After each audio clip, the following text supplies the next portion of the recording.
ډیرو محترم مسلمانانو، ډیره د فراخۍ او ډیره د وسعت وظیفه ده، د مالدارۍ وظیفه ده. مالدارۍ ډیره زیاته بهترینه وي، مالداري ډیره زیاته بهترینه وي. مالداري د الله تعالی یو نعمت دی.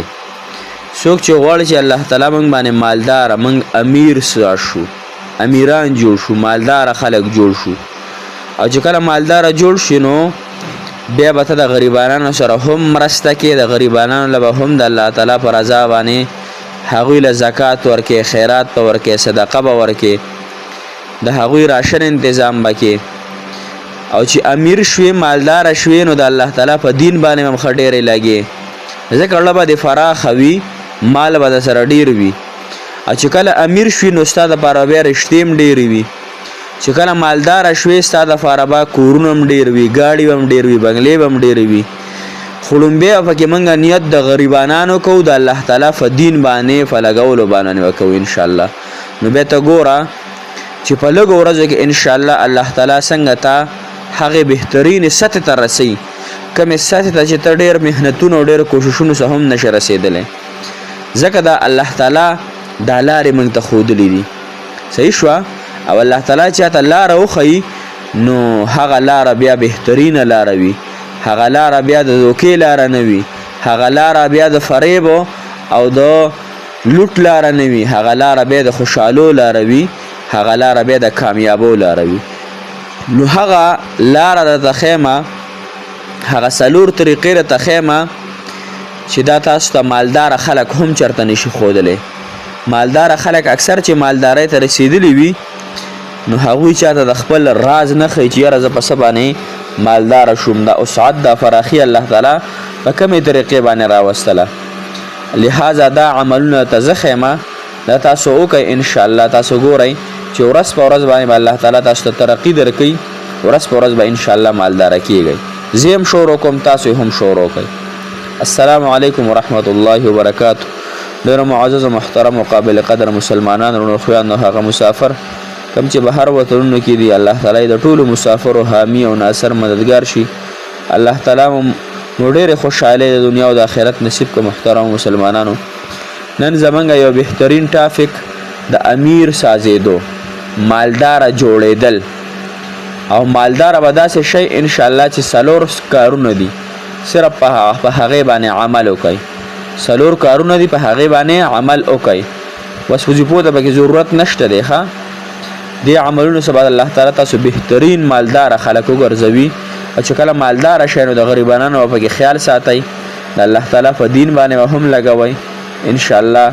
په مدرسو، په حلقاونو، په تبلیغي مراکزو به هم لګوئ.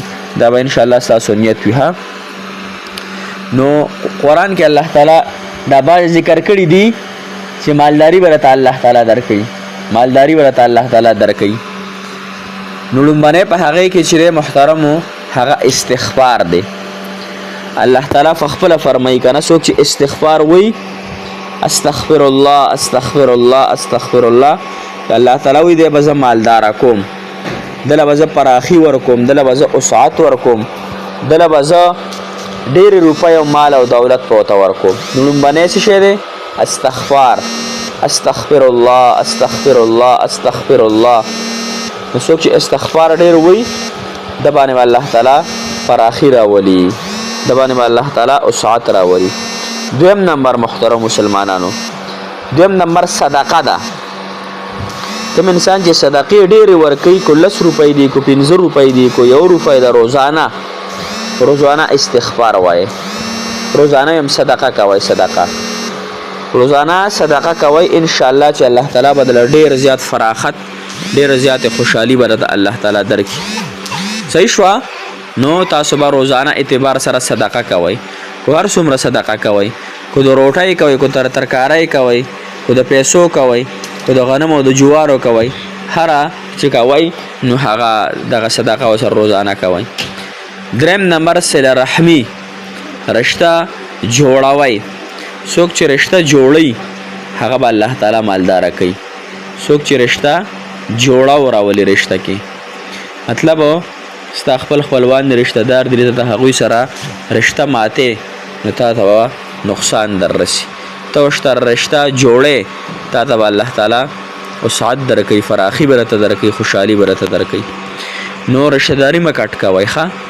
د خپل ورور سره هم رشته پالئ، د خپل ترور سره هم پالئ، د خپل ماما سره هم پالئ. صحیح شوه؟ رشته مه کټ کوئ ښه. یعنې ته د هغوی سره بغض او کینه ساتې.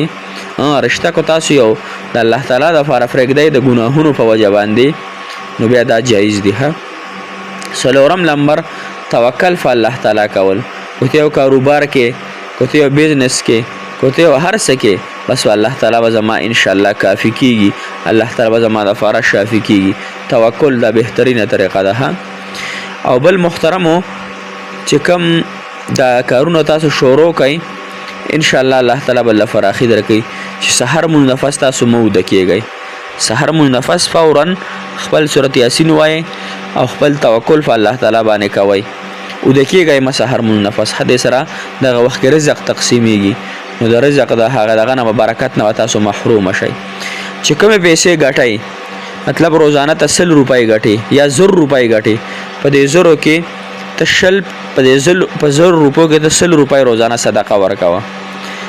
روزانه 1000 روپۍ ګټې، په دې 1000 کې 100 صدقه کوه. 500 ګټې، 500 کې 50 روپۍ روزانه صدقه کوه. ته وګوره انشاءالله.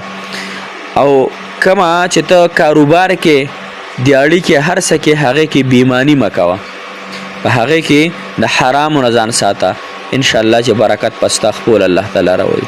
او کومې چې ګټې په هغې باندې شکر روزانه وباسه. الله دونه مې وګټلې، ډېر شکر ګزار یم، الحمدلله الحمدلله. صحیح شوه؟ او رسول الله مبارک فرمایي چې سحر وخت کې رزق تقسیمیږي. نو سحر وخت کې ته خپل کار لموزه، سحر وخت کې ته خپلو بچو ته هم وایه اوده کېږه مه، خپلو لوڼو ته هم وایه، په خپله هم مه اوده کېږه، سورت یاسین وایه او د الله تعالی نه غواړه. انشاءالله الله تعالی به د باندې ډېره فراخي او سعت او خوشحالي راولي. دې خبرو باندې انشاءالله عمل وکئ. انشاءالله یقینا خبره ده چې الله تعالی به درته فراخي او سعت درکوي. موږ ته هم ډېره دعاګانې کوي، تاسو ته